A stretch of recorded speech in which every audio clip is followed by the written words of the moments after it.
बिस्मिल्लाहिर्रहमानिर्रहीम। अस्सलाम वालेकुम। मैं आपका अपना पीर फरहान परवानिया। नाजरीन, मैं उम्मीद करता हूँ आप सब खैरियत से होंगे। अल्लाह ताला आप पर अपनी रहमत फरमाए, आमीन। कलाई पर महबूब का नाम लिखकर उसे पुकारें, फौरी हाजिर होगा और मोहब्बत में पागल हो जाएगा। फॉर एग्जाम्पल, अक्सर महबूब अपने महबूब का नाम जब लिखते हैं तो वो ब्लेड वगैरह से लिखते हैं। नहीं, ऐसा कोई नहीं करना।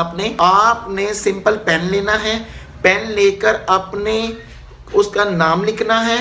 फॉर एग्जाम्पल, आपके महबूब का जैनब नाम हो तो आप अपनी कलाई पे जैनब लिख लें और जैनब लिखकर इससे पहले आप मेरे चैनल को सब्सक्राइब कीजिए, लाइक कीजिए, बेल आइकॉन बटन को प्रेस कीजिए, वीडियो प्लीज शेयर कीजिए ताकि और बहन भाइयों के प्रॉब्लम्स हल हो सके। और अपने महबूब का नाम लिखना है कलाई के ऊपर। 3 दफा दुरूद इब्राहिम पढ़ना है आपने। 5 वक्त की नमाज पढ़ें। नमाज ईशा के टाइम नमाज अदा करके आपने अपने बिस्तर पर जब आप लेटने लगे तो कलाई पर आपने नाम लिखना है और ये दायां हाथ राइट हैंड आपने कलाई पे पकड़ लेना है और उस पे आपने दम करना है। 75 मरतबा आपने पढ़ना है, ला इलाहा इल्लल्लाह मोहम्मद रसूलुल्लाह फला बिन्त फला बी हकी फला बिन्त फिला। और उसके बाद आपने फूंक मारकर आपने सो जाना है। इंशाअल्लाह आपका महबूब जहां भी हो, बेशक वो जिधर भी हो, वो आपसे फौरी राब्ता करेगा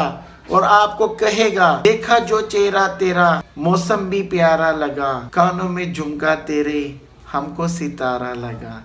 इंशाअल्लाह आप अपने पीर फरहान को अपनी दुआ में याद रखें। Thank you.